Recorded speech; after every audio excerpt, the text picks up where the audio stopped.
Guys, welcome back to the channel. Sorry about the long delay. We've been process of moving, so everything was kind of put away on the back burner for a little while. So I'm gonna try to get back on the wagon here and start doing this again. Just a simple video today discussing the round head designs of different manufacturers. Two of the three don't exist anymore, to my knowledge, or they were bought out and kind of tossed into a conglomerate somewhere over time. So there's another one here that I didn't get to add. I'm having trouble getting the ring off of them. That's the Williams S52. So as soon as I get that figured out, fixed, whatever, maybe a short little video on it. But as for these, you got this one is, well, so I'm going to show you on that. The Thornsen USA 77C patent pending, and it's pretty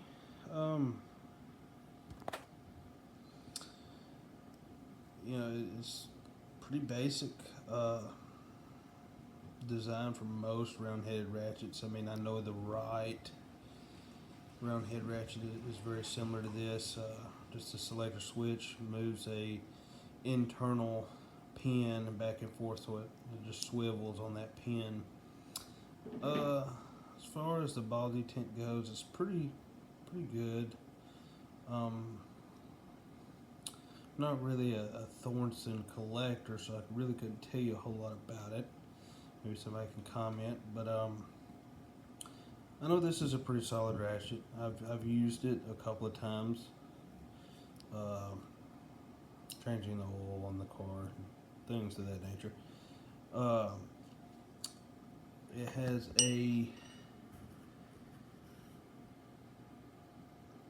just a locking ring to hold it in place. Something very common with these round-headed ratchets. I'm more of a pair-head ratchet. That's my preference on ratchets. But this is a well-built ratchet, of course, made in the United States. And then this is the broaching. I know it's kind of cruddy. Said I just got these out of storage, so I haven't really had time to mess with it. But the broaching looks really good. I'm going to say this ratchet's probably from maybe the 70s or so. I know that was a pretty base ratchet, kind of like the old Craftsman ratchets. You know, it stayed the same over a span of time. And I know that they made ratchets for bluegrass. I think I have one in this box here of Action Tools. I'm not really sure who sold Action Tools. A cheap line of tools, I guess, back in the day. Don't know what retailer carried that, but that's Thornsen. Pretty basic design, I would say. Next up is the SK. There's the patent number. Pretty solid ratchet, the SK. There's the part number there. Sorry, I know the camera's a little shaky. I'm having to use an iPad instead of my phone. My phone's not working. So as far as I could tell in research, I'm not an SK fan. I just, for some reason, I've never really liked their tools, their line of tools. Just kind of personal preference, I guess, thrown in there. This was, from what I've read, pretty much the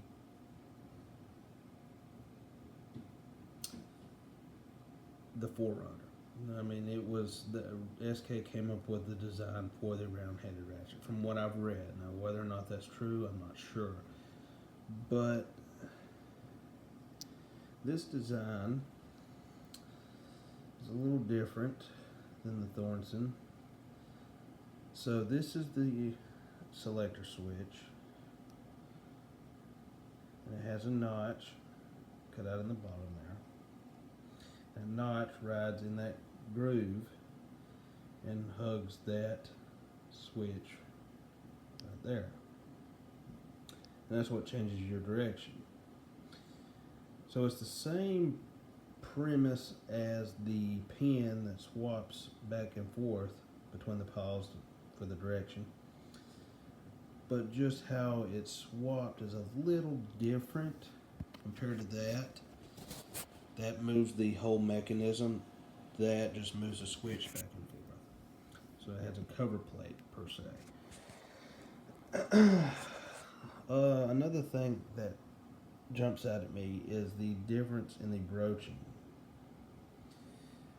See, you only have one little track there, which the paws are abnormally small in my opinion. Two, as you can see there, so you see only that much is riding on anything, so all this surface is just kind of wasted space in my opinion. And as that goes here on the Thornsen, you have quite a wider range, a lot more grip. The broaching's all the way through the head of the ratchet. So that's one thing I don't like about SK, is not that it's poorly built, I'm sure it's not, but just, I guess my technical mind would think a lot of wasted space, you know. But then again, I know SK's last a long time. It's one of those tool brands that's been around forever, nearly. So it's a shame that they recently got acquired by the Chinese, so they're shipping out overseas, just like probably all these brands are, you know, now. I hate that. You know, I will give them that they hung in there a lot longer than most of them, but it'll be what it'll be, I guess. It's held together by this little guy, a little snap ring, kind of similar to, you know,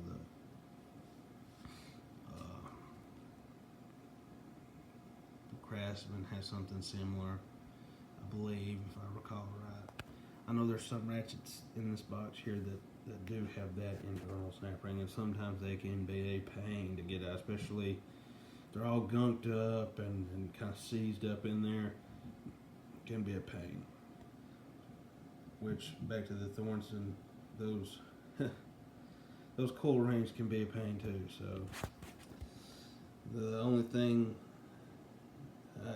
snap rings are probably the bane of my existence. So moving on, this one here is actually made by New Britain, and I think it suffers from the same design flaw as, I should call it a flaw, I mean they're still perfectly functional after all these years, but a lot of wasted space in that broaching, as you can see. And of course this one's in a lot rougher shape compared to the other two, but very rough on the, you know, I shouldn't say rough, very odd how just only a small portion of that head is broached for the paw and the mechanism. So it's the New Britain, and there's the patent number and the part number. Husky also has one, branded Husky, obviously, but it was made by New Britain, so it's identical. It's somewhere floating around in this box right here, I think it is. It's in a little bit better of a shape. It just had the coil ring inside, and I didn't feel like fighting it because you slide the mechanism in and there's a lip that's the lip that the coil ring fits into is a pain. It's very whiffed on the on that department of rebuilding them, which I guess whoever was selling them probably didn't want to rebuild them. But here's the again where I'm at. Here's the mechanism on it. It's very similar. Of course, it's all greased up and everything, but it's very similar to the SK. And both of these are half-inch drive, by the way. All these ratchets you see here are half-inch drive. But that's the funny thing. Like, this is obviously a lot smaller of a head than either one of these. But the design of how the paw functions inside this SK here is very similar to how this is. Very similar. Of course, the paw, it's a free-floating paw, I believe is what they call this. And it basically functions the same way, but it just free floats in there. I think on a ball bearing, a spring and a ball. So, kind of a hybrid between this SK design and I guess what you would call a batwing paw, because that's all a batwing paw does is free floats on a ball bearing. Such as, let me just pull one out here for the sake of what we're talking about. Like this old Craftsman. The only thing holding that paw in place is a spring on a ball. You know, and then when you put the main gear in, it holds tension on that paw so it don't go anywhere. So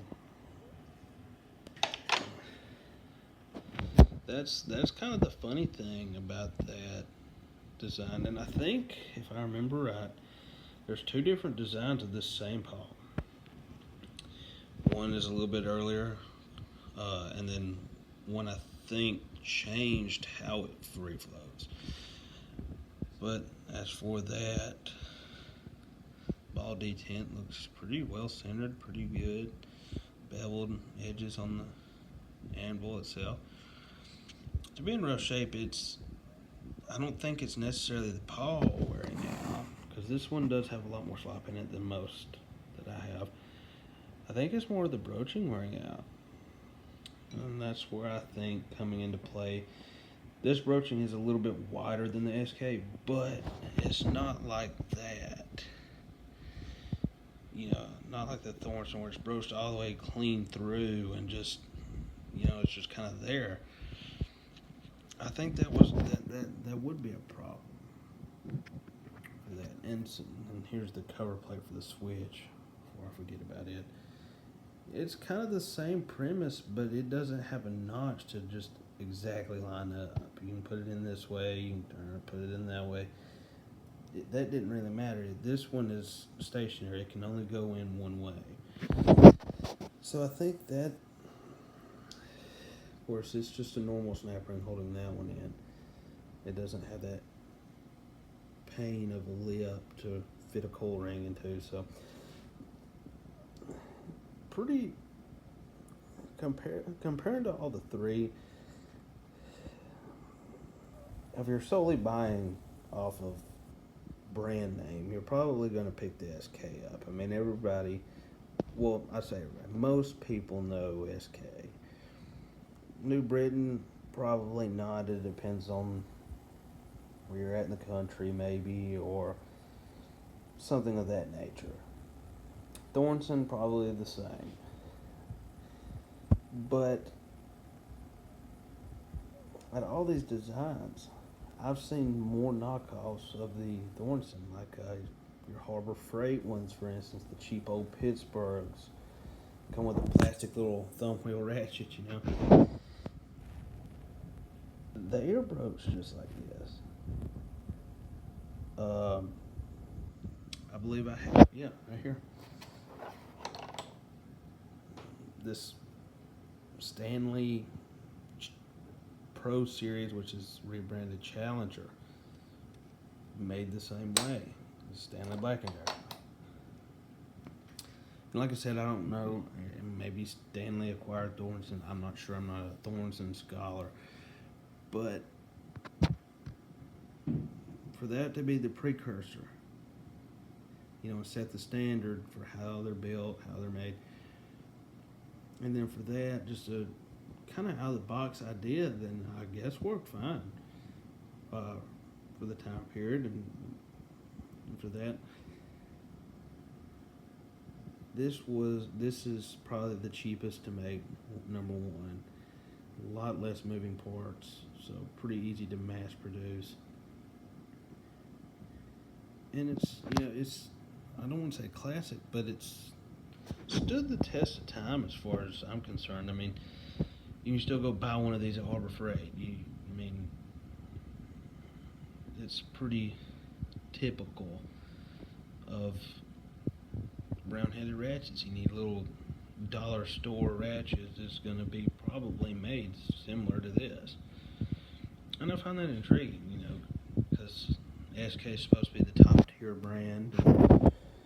Been around one of the longest out of any of them, and kind of created the not the pear-head, but the round-headed ratchet. But everybody knocks this one off. So, food for thought. Which one would be your go-to? Which one do you think might be made better?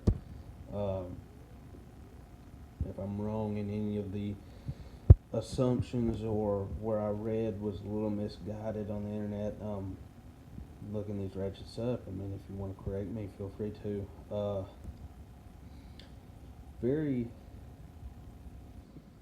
They're all very nice pieces, all very well made, of course, USA made. It's a shame that Thornsen's not around, and it's a shame New Britain's not around. It's a shame SK went overseas, like I said, but all in all, they're all functional. If I needed to do any of them, I could pick them up and go right to work with them. So that's, regardless of how you feel about the designs or the brand names or anything, built in America lasts in America, That's the way I look at it. So I appreciate you guys taking time to watch this video. Sorry I've been away, like I said, moving. I'm on the kitchen table right now, so looking forward to making a little bit more videos pretty soon. I'd like to give a shout out to a good friend of mine. I haven't got to talk with him very much here lately because of the move and and all of that. I haven't really been creating anything lately. So Carolina Abbey Tools,